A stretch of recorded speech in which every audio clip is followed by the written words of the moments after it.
निंदा चुगली कराई जाएगी, गाली पड़ेगी, मार भी पड़ेगी। कितने भक्तों को, हरिदास ठाकुर को देखो ना, वहीं दिल्ली में अकबर के समय हरिदास ठाकुर भजन कर रहे थे। वो हरि बोल हरि बोल हरि बोल। मुस्लिम समाज में थे हरिदास ठाकुर, नाई के परिवार में, मुस्लिम में जन्म लिए थे, लेकिन भगवान कृष्ण कैसे भक्त थे कि हरि बोल भजन कर रहे थे। इतने में कोई जाके उनको बताया कि ये तो धर्म का विरुद्ध है, तो सनातन का भजन भक्ति करते हैं। वो बुलाया जो उस समय का था राज्य दिल्ली का राजा, बोला कि इनको 21 बाजारों में कोड़ा का दंड दो। तो उनको 21 बाजार, जैसे यहाँ बाजार बगल में कौन है, सिंदूरिया इत्यादि जो बाजार है, ऐसे ऐसे 21 बाजारों में कोड़ा से मारते हुए उनको ले जाया गया। जब कोड़ा पड़ता था उनके शरीर पे हरि बोल हरि बोल, तो जो मारते थे दुष्ट नास्तिक लोग मार के बोलते हरि बोल अभी बोलता है, हरि बोल अभी बोलता है। तो वो हरिदास ठाकुर बोलते थे, प्रभु ये इसने आपका नाम बोला, इसको क्षमा कर देना, इसने आपका नाम बोला, हरि बोल का है, इसको क्षमा कर देना। तो भक्तजनों के ऊपर गाली निंदा स्तुति मार भी पड़ती है। ऐसे ही भक्त बनाए के पहले मुसल की मार है। दूसरा, जब ये माया की मार पड़ती है तो उनको विरहाग्नि में, भक्त जब भक्ति करते हैं तो विरहाग्नि में रुलाते हैं भगवान, खूब उनको विरहाग्नि में रुलाने का मतलब जैसे चावल को आग में पकाते हैं खूब खनकता है, उसी तरह भक्त के जीवन में विरहाग्नि जब आई तो खूब असुरपात होंगे।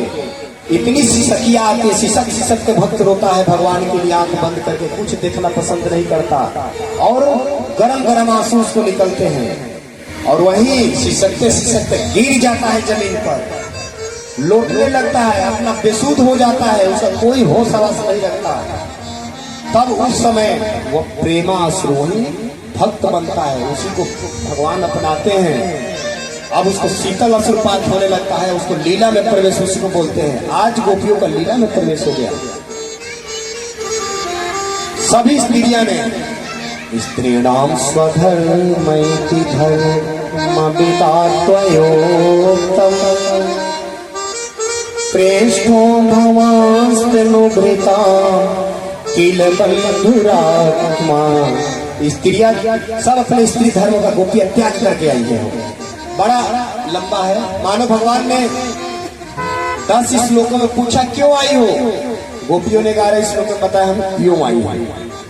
भगवान जब हर तरीका से परीक्षा लेके देखे कि भगवान तो इनके मन को टटोलना चाहते थे कि इनके जो मन में है कहीं कहीं होता है। जैसे आत्मदेव पंडित जी रो रहे थे जंगल में, संत ने जाना कि लग रहा है कोई प्रेमी भक्त भगवान के लिए रो रहा है, गए तो पता चला कि एक तो बेटा के लिए रो रहे हैं। तो बहुत ऐसे लोग होते हैं कथा में भी रोने लगते हैं, अथवा भजन करते हैं, श्रीपाद अथवा भक्ति दिखावे करने लगते हैं। बाद में थोड़ी गहराई में जाओ, हमने स्वयं ऐसे कई लोगों से चर्चा किया, वैसे भाव देखा तो पूछा भैया लक्ष्य क्या है। लक्ष्य से पकड़ में आ जाता है। जिसका लक्ष्य संसार की कामना हो, इतना तक कि मुक्ति पर्यंत तक, मोक्ष पर्यंत तक हो, समझो तो भक्त कहाँ है। भक्त होता है उसकी भक्त की कामना ये सब नहीं होती है। भक्त की कामना केवल ये होती है कि मैं आपके लिए विरहाग्नि में, वृतसु ने क्या बोला है, विरहे कांक्षे, मैं आपकी विरह में रोता रहूं। यही सर्वोत्तम सिद्धि है, सबसे हाई लेवल की विश्राम अवस्था, कि अपने प्रिय प्रीतम जो भी इष्ट है उनके लिए अश्रुपात करते रहे, रोते रहे। तो आज जो है गोपियां प्रीतम के लिए रोती हैं, तो आज प्रीतम लालजू कृष्ण जो ने देखा कि सब इनका जो मन है वाकई में उनसे प्रेम करते हैं। तो भगवान ने आपसे पूछा, हमसे प्रेम करती हूँ, काहे नहीं बताते क्या हम आपसे प्रेम करती हैं। तब गोपियों ने कहा कि हाँ अद्धामृतम गोप बधूटी पटांचले, हमें प्रभु हम आपकी गोप बधूटी हैं, हम आपकी अधरामृत पान करना चाहते हैं। अधरामृत का 2 अर्थ होता है। पहले आपको शास्त्रीय समझ लो, शास्त्रीय अर्थ अधरामृत, अधरा कहते हैं पृथ्वी को, धरा कहते हैं पृथ्वी को। जो अमृत इस धरा पे न हो वो अमृत हमें दीजिए। इस धरती पे जो अमृत न है वो हमें अमृत दीजिए। धरामृत अथवा प्रेमामृत। दूसरा अर्थ लौकिक के दृष्टि में गोपियां कहती है प्रभु हम आपसे हर तरह से प्रेम करते इसलिए आप अपना अधरामृत दीजिए। ये हमसे स्पर्श करें, हम आपकी भक्त हैं, आप हमारा भोग लगाइए और अपना अधरामृत हमें प्रदान करिए। प्रेमी भक्तों का होता है। अब थोड़ा सा निकुंज लीला, बहुत से हमारी बहनों का अर्थ था कि किशोरी जी के चरण क्यों नहीं देखते हैं। थोड़ा सा देखो निकुंज लीला में क्या होती है। वहां पे एक पहले गीता से प्रमाणित कर दो, क्योंकि वेद जो है ये वेद भी नहीं कहता, वेद भी नेति नेति कह के हाथ खड़ा कर देता है कि वो ब्रह्म की लीला अथवा ब्रह्म और है, लेकिन मैं बता नहीं पा रहा हूँ। जैसे गूंगे को मिठाई खिलाया जाए, वो पूछा जाए कैसा है, तो बता पाएगा कैसा है? नहीं बता पाएगा। इसी प्रकार वेद जो है नेति नेति कह के हाथ खड़ा कर लेता है, लेकिन इस प्रेमामृत को निकुंज नवनिकुंज निकुंज को जी जो लोगों ने गीता का श्लोक यम यम वा पीवा स्मरण भाव त्यजत्यन्ते कलेवरम तम तमेव कौन्तेय सदा तद भाव भाविकम। हे अर्जुन, जो मुझे जिस भाव से जो मुझसे जो रिश्ता बना के हर समय भाव से भावित रहता है, उसी भाव से हमको भजता है, तो मैं उसको उसी भाव में मिलता हूँ। तो गोपियां आज प्रेमी के भाव में भजते हैं, क्योंकि सहचरी भाव है, प्रिया प्रीतम की, उनसे प्रेम करती हैं। तो आज देखो वृंदावन हम रोज ये श्लोक बोलते हैं, जब मंगलाचरण करते हैं शुरू में तो ये श्लोक बोलते हैं वृंदावनेश्वरी तवैव पदारविंदम प्रेमामृतैकमकरंद रसौघपूर्णम हृद्यार्पितं मधुपते स्मरितापमोग्रम निर्वापयत परम शीतलमाश्रयामि।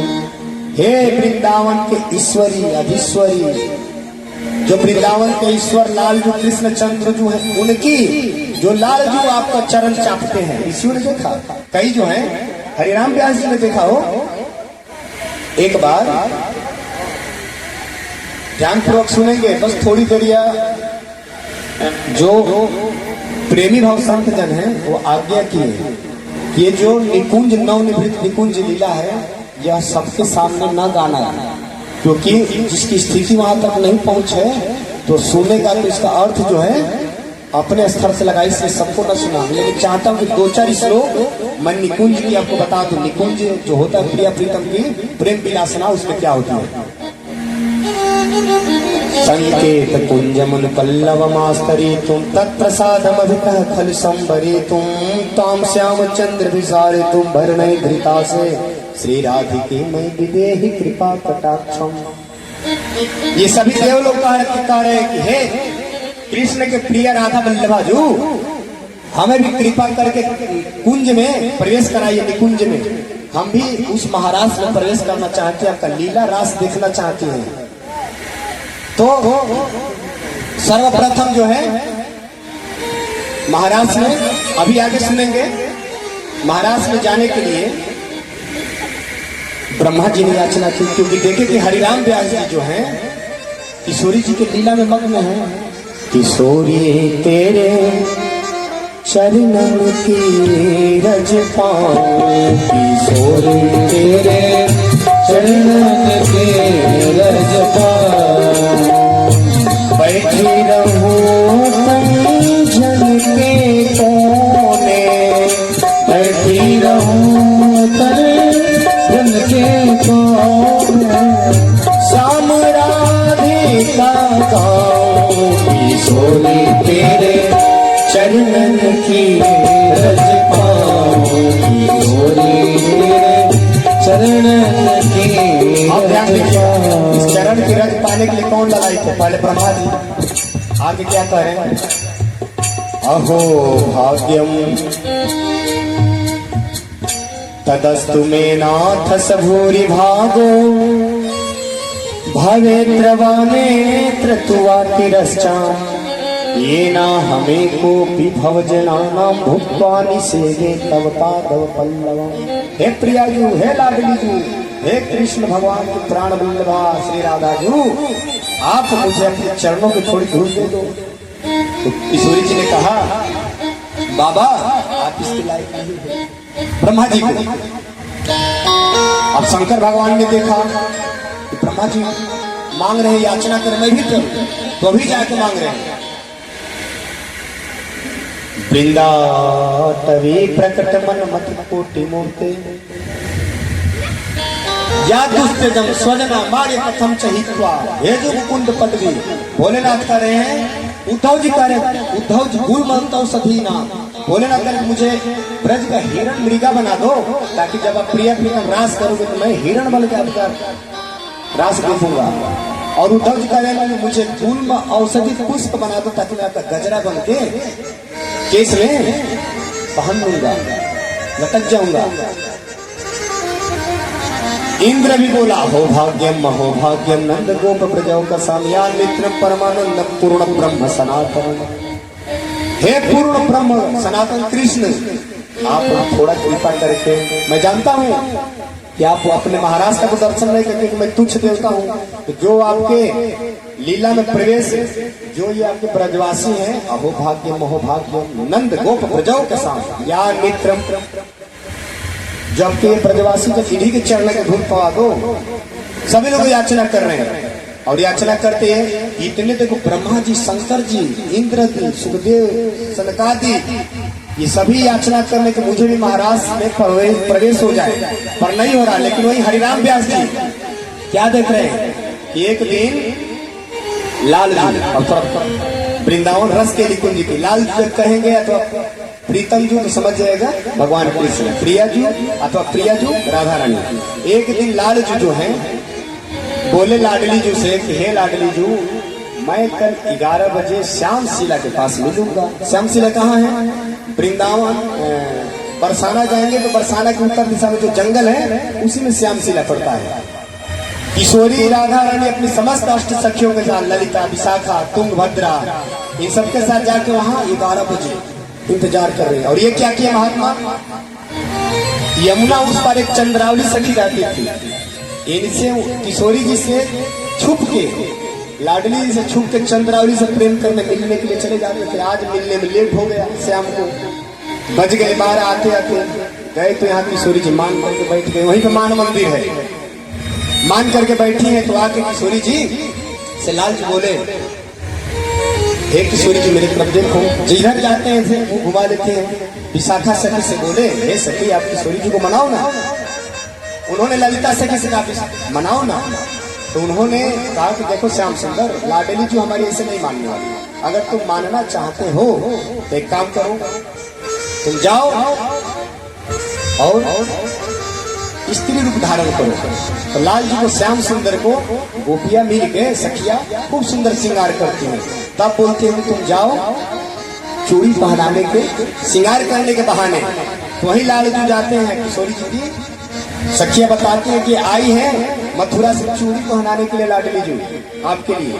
तो जैसे लाडली जी अपना हाथ बढ़ाते हैं, श्याम सुंदर अपने सुकुमार हाथों से जैसे प्रिया जी को हाथ चूड़ी पहनाते हैं, चरण चापते हैं, चरण में हावर लगाते हैं। यह दृश्य जो है हरिराम व्यास जी देख रहे हैं। तो भजन जब सुने होंगे, मनिहारी का भेष बनाया, श्याम चूड़ी बेचने आया, मनिहारी का भेष बनाया, श्याम चूड़ी बेचने। कथा बहुत लंबी है इसलिए स्पर्श केवल छूते हुए। तो यहाँ पे लाडली जी ने पकड़ लिया कि तो श्याम सुंदर है, चरण चापते। तब लाडली जी ने बोला कि क्यों इतनी देर हुई। तब वो क्षमा कान पकड़ तो उठक बैठक लगा रहे हैं। तब वो प्रिया जी जो है, प्रिया जी के चरण चाप रहे हैं श्याम सुंदर राधा रानी के। हे लाडली जी मुझे क्षमा कर दो, आज के बाद मैं नहीं जाऊंगा यमुना उस पर चंद्रावली से मिलने। तो यहाँ पे प्रिया जी प्रसन्न हो गई लाल जी से। तो लाल जी को सिखा रहे सुधंग नाम के नृत्य। जैसे नृत्य है ना, आजकल जो लड़के डांस सीखने जाते होंगे तो काकरोच डांस और कौन कौन से डांस होते हैं, उसी प्रकार हमारे प्रिया प्रीतम के डांस है सुधंग। तो सुधंग नाम की नृत्य लाडली जो लाल जी को सिखा रहे हैं। और लाल जी जहां गड़बड़ करते हैं, नहीं नाच पाते हैं, तो वही प्रिया जी एक छड़ी लेती है। प्रिया को नचन सिखावत प्यारी, प्रिय को नचन सिखावत प्यारी, मान गुमान लकुट दिए ठाड़ी। मान गुमान गुस्से में है, अब गलती करोगे तो एक भी डंडा नीचे नहीं गिरेगा। ये जरा दर्शन कर लो कल्पना के माध्यम से, वही ब्रह्म आए हो। गायत्री माता उस रूप में गई है, भोलेनाथ उस रूप में आए हैं। वही जो थोड़ी से ऐसे संकल्प करता है तो अनेक ब्रह्मांड उसके रोम रोम में लटकने लगते हैं और सृष्टि की विस्तार हो जाती है। थोड़ा आंख बंद करता है तो संहार हो जाता है। वही ब्रह्म। बड़े योगी ध्यान मुनि जाकर वनों में ध्यान करते हो, नहीं आता ध्यान में, और वही ब्रह्म छड़ी के डर से भाग रहा है। कल यशोदा मैया के डर भाग रहा था छड़ी, और आज प्रिया जो ऐसे छड़ी दिखा रही है। माने गुमान लकुट लिए ठाड़ी, डर तट कुंज बिहारी। डर के मारे भाग रहे कुछ देर, फिर आया। अच्छा फिर दिखाता हूँ। यह सारा दृश्य जितने देव केवल सुन रहे, जैसे हम लोग सुन रहे हैं ना, ऐसे ब्रह्मा जी, शंकर जी, सनकादि के सुन रहे हैं। सुन के भगवान कृष्ण से याचना कर रहे हैं कि मुझे भी अपने रास में प्रवेश कराओ। तो जैसे लाल जी ने देखा कि गोपिया जो अपना सर्वस्व मेरे हवाले करती है, तब जैसे प्रीतम ने समस्त अपनी प्रियाओं के साथ रास रचाना प्रारंभ किया। इतने में गोपियों ने देखा है, ये देखो जो अखिल कोटि ब्रह्मांड नायक है कृष्ण चंद्र जू, वह मेरे इशारे पे नाच रहे, क्योंकि गोपियां ऐसे हम नचा रही हैं तो नाच रहे हैं। तो मन में ऐसा भाव आ गया कि मेरे इशारे पे नाच रहे हैं। तो जो गोपियां हैं ऐसा मान चाहा कि तो उनके पास से भगवान अंतर्ध्यान हुए। सभी को अभिमान हुआ, और उधर किशोरी जी के साथ भागे तो किशोरी जी को मान हुआ। मान क्या हुआ? बोले हे श्याम सुंदर, अब हम चल नहीं पाएंगे, मेरा पांव जो है सुकुमार थक गया। राधा रानी ने याचना की तो श्याम सुंदर बोले हे लाडली जी, मेरे कंधे पे आरूढ़ काम, मेरे कंधे पे चढ़ जाइए। तो जैसे श्याम सुंदर बैठे, अब किशोरी जी ने उनके कंधे पे बैठी और चल पड़े। इतने में ऊपर एक आम का कदम का एक डाली लटकी थी, किशोरी जी ने जैसे पकड़ा, श्याम सुंदर नीचे संतर ध्यान। अब किशोरी जी डाली पकड़ के लटक गई। इनके अंदर मान आया, क्यों हो देखो प्रीतम केवल मुझसे ही प्यार करते हैं, सबके यहाँ से भाग आए मेरे पास। जैसे मान आए, मान और अभिमान यहाँ भगवान शिक्षा दे रहे हैं। तो जैसे वहां से किशोरी जी से भी अंतर ध्यान हुए, गोपियां उधर जैसे मानो जल से मछली को निकाल दिया जाए तो मछली छटपटाने लगती, इस प्रकार गोपियां छटपटाने लगी कि मेरे प्रीतम कहाँ गए, कहाँ चले गए, हे लाल जी आप कहाँ चले गए, हमारे प्राणनाथ। पुकारने लगी। ढूंढते ढूंढते आई तो देखी कि एक जगह गजरा पुष्प इत्यादि देख रहे थे। गोपियों ने सोचा कि पहले तो गोपियां पूछ रही है पेड़ पौधों से, हे लताओ, हे पेड़ पौधों, मेरे श्याम सुंदर को देखे। हवा के झोंका मानो ऐसे नहीं देखे। तुलसी से पूछे, हे तुलसी, तू तो हर समय भगवान के सिर में विराजती है, तूने देखा है क्या श्याम सुंदर को? आया हवा का झोंका, तुलसी हिल गई। एक गोपिया बोल रहे, अरे हमारी सौत है, ये काहे को बताएगी? आगे गए, देखिए कि एक जगह पुष्प बिखरे हैं। एक गोपिया करके लगता है सखी यहाँ हमारे प्रीतम किसी गोपी का श्रृंगार किए हैं, यहाँ फूल बिखरे हैं। फिर जैसे और आगे गए तो देखी कि पांव उनके जो है थोड़ा मट्टी में धंसे हुए हैं। तो गोपी ने कहा लगता है कि उस गोपी के साथ हमारे श्याम सुंदर गए हैं, उस गोपी को यहाँ पे कंधे पे बिठाए हैं, जो पांव यहाँ जमीन में धंसा हुआ है। जैसे आगे गई तो देखी कि किशोरी जी राधा रानी बैठी हैं, अकेले बिलाप कर रही हैं। हे राधा रानी आप अकेले, लाल जी कहाँ है? राधा रानी बताए सखियों हमको यही प्रीतम छोड़ के चले गए, चलो ढूंढते हैं। सब गोपियां जंगल में ढूंढने लगी। ढूंढते ढूंढते जितने ढूंढ रहे उतने श्याम सुंदर भाग रहे हैं। किशोरी जी ने कहा हे सखियों, हम जितना उनको ढूंढेंगे वो उतने भागेंगे, और भागते समय कहीं जंगल के कांट उनके पांव में लग जाएंगे तो हम लोग से बर्दाश्त नहीं होगा। और प्रेमी ऐसा कभी जो सच्चा प्रेमी होता है वो अपने प्रियतम को अथवा प्रियतमा को खुश देना ही चाहता है, प्रसन्न कि मेरा प्रियतम। आज जो कलयुग में प्रेम का जो लोग व्यवहार करते हैं स्वार्थ। इसको भागवत में लिखा है प्रेम नहीं है, संसार में कोई नहीं प्रेम करता। प्रेम का अर्थ क्या होता है? एक वेद का भी मंत्र सूत्र वो भी बताऊंगा, पहले ये बता देता हूँ। प्रेम का अर्थ होता है जैसे हमारे प्रियतम की खुशी में खुश रहना। हमारे प्रियतम कैसे खुश रहते हैं, केवल उनकी खुशी से मुझे खुश रहना है। अब हमारे प्रियतम जैसे मान लो दूसरे किसी पराई स्त्री के साथ ही रहते प्रसन्न रहते हैं, तो हमें तो केवल उनके प्रसन्नता से मतलब, प्रसन्न है ना, हमें प्रसन्न रहना चाहिए। तो क्या ऐसा हो सकता है क्या संसार में? युद्ध हो जाएगी। इसलिए वेद का सूत्र मृता मोहमयी माता जातो बोधमय सुचा। लेकिन यहाँ गोपियां कह रहे हैं कि हम लोग उनको सुख देना है और हम जितने भागे के कांटा लग जाएगा उनको कष्ट पहुंचेगा, इसलिए हमारे प्रीतम जहाँ है वहाँ प्रसन्न पूर्व प्रसन्नता पूर्व सुखी से रहे, कहीं ना जाओ। चलो यमुना जी के किनारे, जाके यमुना के किनारे गोपियों ने गीत गाया। गीत का नाम है गोपी गीत, या भागवत का प्राण कहलाता है। जिसके हृदय में जो ज्यादा काम नहीं रहता है, अगर इस गोपी गीत का जो पाठ करता है तो उसके अंदर से काम जो है गमन होता है, भस्म होता है। अथवा जितने लोग नहीं किसी शरीर से संसार में किसी स्त्री पुरुष अथवा असक्त हो जाते हैं, तो वैसे लोगों, ऐसे लड़के लड़के अथवा स्त्री पुरुष को गोपी गीत का पाठ कराया जाए तो उनके अंदर जो वो कामा शक्ति होती है, एक दूसरे के प्रति आसक्ति वो खत्म होती है। तो आज गोपियों ने यमुना तट पे आकर के गोपी गीत का पाठ किया है। हम सभी लोग जितना आए समझ में उतना गाइएगा, हाथ जोड़ के प्रसन्नता पूर्वक श्रवण करिएगा। जयति केधिकं जन्मना व्रज श्रयत इंदिरा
श्रीमदाततं गोवे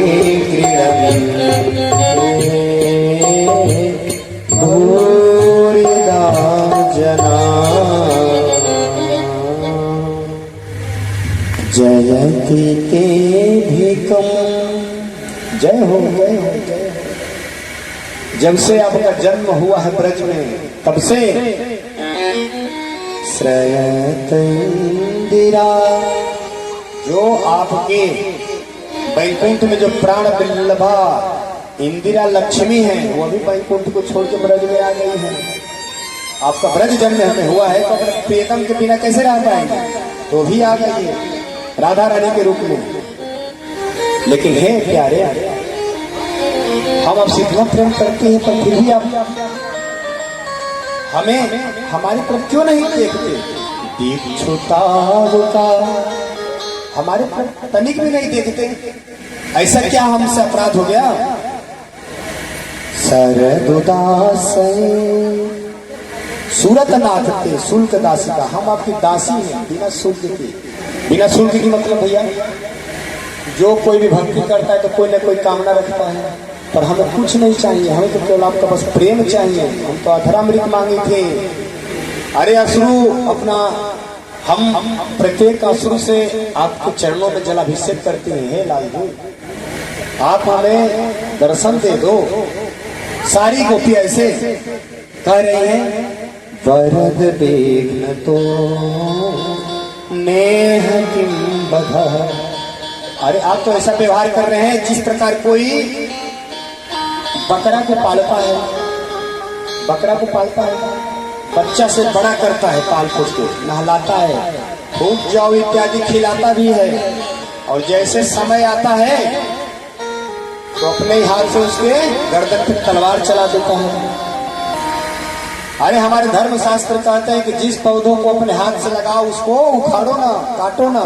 और आपने हर तरह से जिस प्रकार वो बकरा को पालने वाला अन्य हिंसक जानवर से अपनी बकरे की रक्षा करता है हर तरह से, पर फिर भी अंत में अपने ही तलवार चला के मार डालता है। उसी प्रकार आपने हमारी अकासुर, बकासुर, अघासुर, तृणावर्त, पूतना, कितने राक्षस आए, इन सबसे आप हमें बचाएं, उनसे रक्षा किए, और अपने ही खुद आप मार रहे हैं।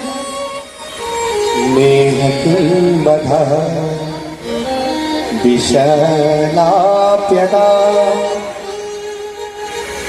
एक जगह गोपी हमारा गोपी के तो बढ़िया शब्द कह रही है, न खलु गोपिका नंदनो भवान अखिल देहिनान्तरात्मधि।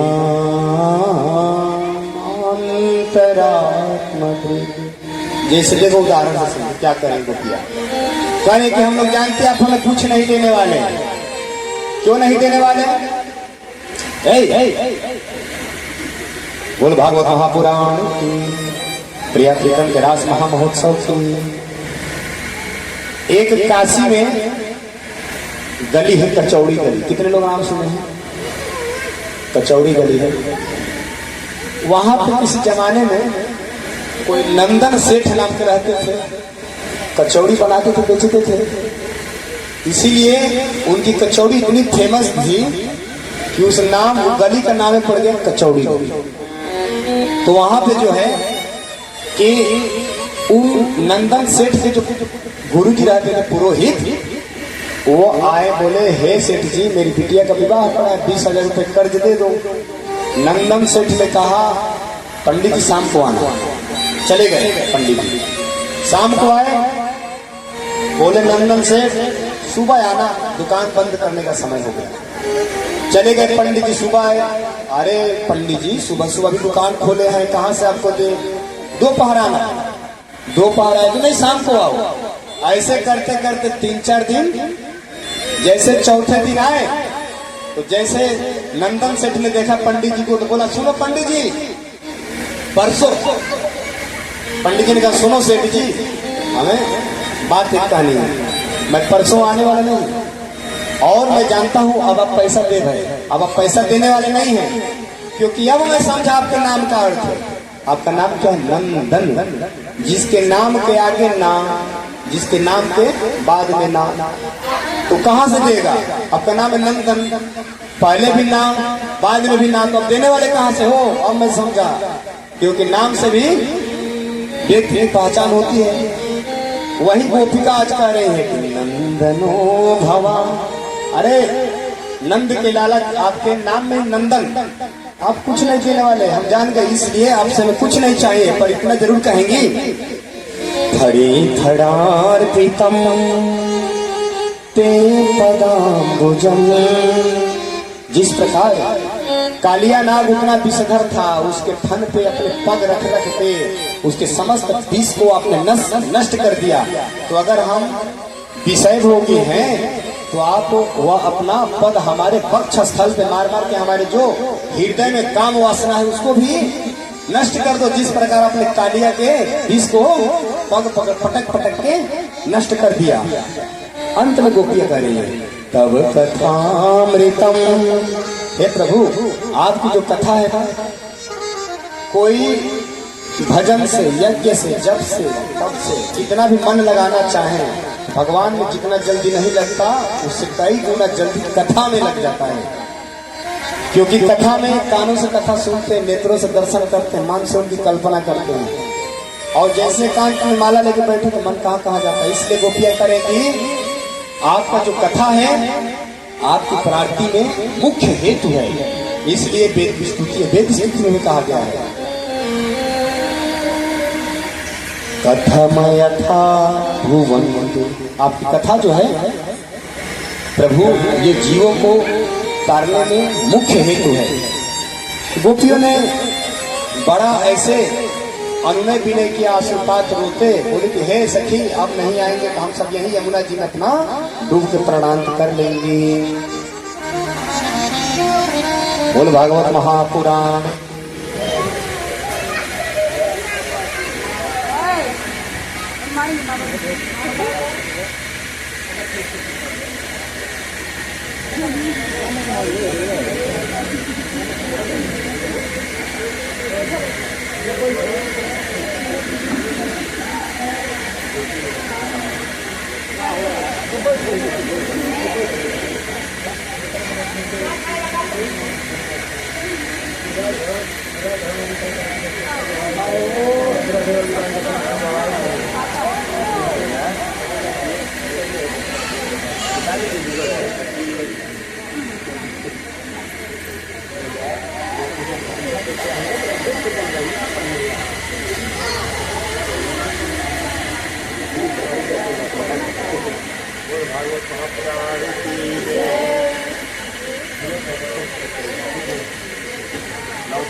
राधे।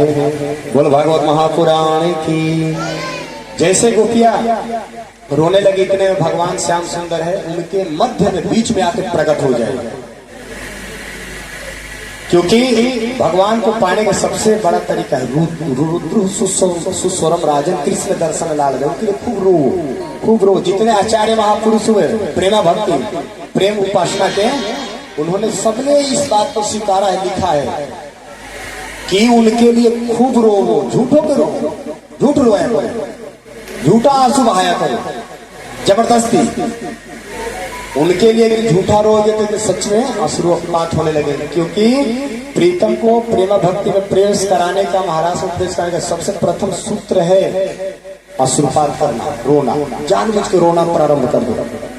इसलिए यहाँ पे सुखदेव जी राजन परीक्षित तो सुना रहे, रुद्र राजन कृष्ण दर्शन लाल जा। आज जितनी गोपियां हैं बहुत रो रही हैं। जैसे रोई तो उनके सामने प्रियतम प्रकट हो गए, और जैसे प्रकट हो गए, अब एक गोपी जो है तिरछी नजर से देख रही है क्रोध के मारे, दूसरी जो है इशारा करे क्रोध मत करके, फिर अंतर ध्यान, फिर भाग जाएंगे। इतने रोने पर तो आके मिले हैं।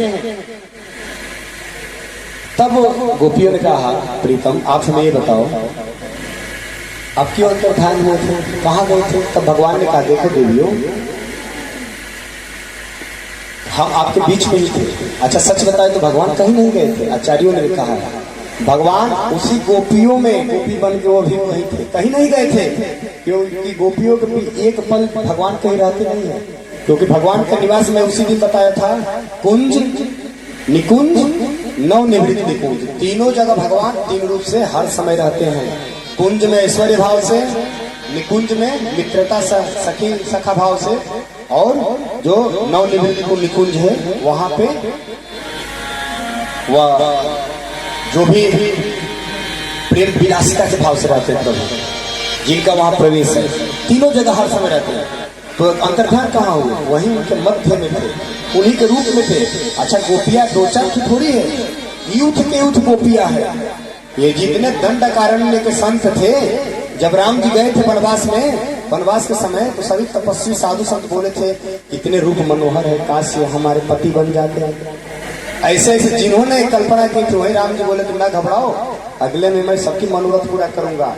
आज जो सब गोपियां बने हैं, सभी संत उन्हीं की वो प्रतीक्षा कर रहे हैं। तो जो भाई कुछ बहाने करके किशोरी जी का चरण क्यों नहीं दिखता? तो भैया ये नव निवृत्त निकुंज अथवा निकुंज उपासियों को केवल उनका चरण दिखता है, और उन्हीं लोग का वहां प्रवेश है जो सखी भाव, सखा भाव, सहचरी भाव, कांता भाव में जिनका प्रविष्ट हुआ है। इसके भक्ति के 5 भाव में आपको किसी न किसी 5 भाव में संबंध ईश्वर से बनाना पड़ेगा, तभी आप उनके तरफ बढ़ पाओगे, भगवत भक्ति कर पाओगे। नहीं तो बिना संबंध के हाथ कुछ नहीं लगने वाला। पुण्य बनेगा, आज इस लोक में कल उस लोक में जाओगे, पर बात नहीं बनेगी। मोक्ष भी हो जाएगी, मुक्ति भी हो जाएगी, पर प्रेमामृत नहीं मिलेगा। जो पंचम पुरुषार्थ है उससे वंचित रह जाओगे। तो एक गोपी ने कहा आप क्यों इतना देर से आए? प्रभु ने कहा देखो गोपियों, सच तो ये है कि बिना अविलंब के प्रेम पुष्ट नहीं होता। मतलब जितना प्रेम में विलंब होता है उतना ही वो प्रेम सुखदायक होता है। जितना मिलन में देर होती है प्रिय प्रीतम की, प्रेमी प्रेमिका की, उतना ही वो सुख देने वाला होता है। जितना वियोग में रो ले, इसलिए वियोगाग्नि बहुत जरूरी होती है। तो गोपियों ने कहा तू हमसे कौन सा प्रेम करते हो? इस संसार में 4 प्रकार के प्रेमी पाए जाते हैं। एक आप्तकाम, एक आप्तकृत, एक गुरुद्रोही, एक ऐसे होते हैं जो कि प्रेम के बदले प्रेम करते हैं, प्रेम के बदले प्रेम करते हैं। और एक होते हैं तुम प्रेम करो या ना करो मैं तो तुमसे प्रेम करता हूँ। दूसरे ये होते हैं, तीसरे ये होते हैं जो किसी से प्रेम करना ही नहीं जानते। और चौथे ऐसे होते हैं जो प्रेम कर रहे हैं उसको ही लूट ले। अब बताओ इन चारों में से तुम कौन से नंबर के हो? कृष्ण से गोपियां कह रही है, तो एक गोपी कही है सखी ये कृष्ण जो है ना इस चौथे नंबर का प्रेमी है, जो प्रेम करने वाले को ही लूट ले। भगवान कृष्ण गए गोपियों खबरदार है, सब इतना बड़ा आरोप मेरे ऊपर न लगाओ। गोपियों ने कहा तब क्यों? भगवान ने कहा गोपियों, जो प्रेम के बदले प्रेम करे तो यह तो व्यापारी जन होते हैं। जैसे गए दुकान पे पैसा दिए सामान लिए, ये तो व्यापारियों के बीच में होता है। और तुम प्रेम करो या ना करो मैं तो करता हूँ, ऐसे तो प्रेमी केवल माता पिता होते हैं। तुम प्रेमी करो या ना करो मैं करता हूँ, तो ऐसे प्रेमी केवल माता पिता होते हैं। और जो तीसरे आपने बताया कि प्रेम करना ही नहीं जानते, तो ऐसे प्रेमी तो केवल संत जन होते हैं। वो संसार में किसी से प्रेम नहीं करते, क्योंकि उनकी कामना जो है पूर्ण हो चुकी है, वो किसी से प्रेम नहीं करना है ईश्वर के अलावा। और तीसरा होते हैं गुरुद्रोही, जो प्रेमी को ही लूट ले। तो गोपियों तुमने हमें चौथे श्रेणी में कैसे रख दिया? मैं तो तुम लोग के बिना तुम्हें क्या पता, तुम जितने मेरे लिए रो रहे थे मैं भी उतना ही तुम्हारे लिए रो रहा था। तो गोपिया ने बोला कि अगर आप ऐसे रोते तो ऐसे तड़पाते क्यों? फिर प्रभु बोल रहे हो गोपियों, बिना अविलंब के प्रेम पुष्ट नहीं होता, इसलिए हम जानबूझ के अविलंब किए मिलने में। अब मिले हैं, अब हमारा प्रेम पुष्ट। आओ, जितनी गोपियां उतने भगवान कृष्ण रूप धारण किए और रास रचाना शुरू किए यमुना जी के तट पे।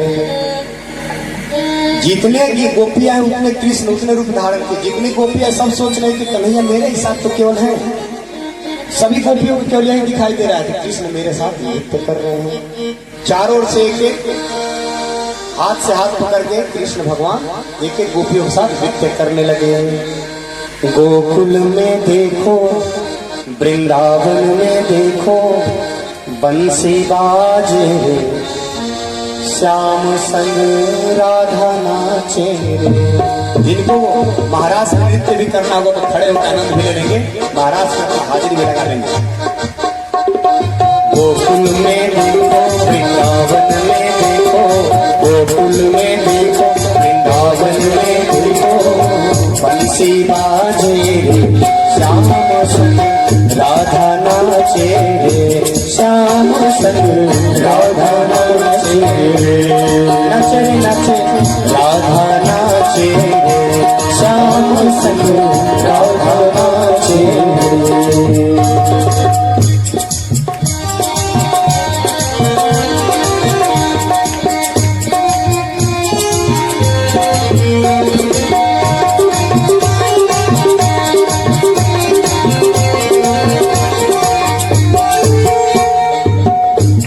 किरण सा श्याम सलोना, दो आंखें कजरारी, चंद्र सुमन सा श्याम सलोना, दो आंखें कजरारी।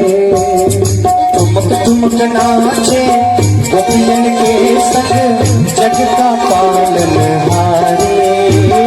ठुमक ठुमक नाचे गोपियन के संग, जग का पालनहारी। रास बिहारी संग राधा सुकुमारी संग, रास बिहारी संग राधा सुकुमारी संग, ब्रज में विराजे श्याम संग राधा नाचे रे, श्याम संग राधा नाचे रे। और छम छम नाचे राधा रानी, सुन के मीठी मुरलिया। छम छम नाचे राधा रानी, सुन के मीठी मुरलिया। श्याम छवि पे सब बलिहारे, ग्वाल बाले और गैया। श्याम छवि पर सब बलिहारे, ग्वाल बाल और गैया। सररंग चले, सररंग चले बहती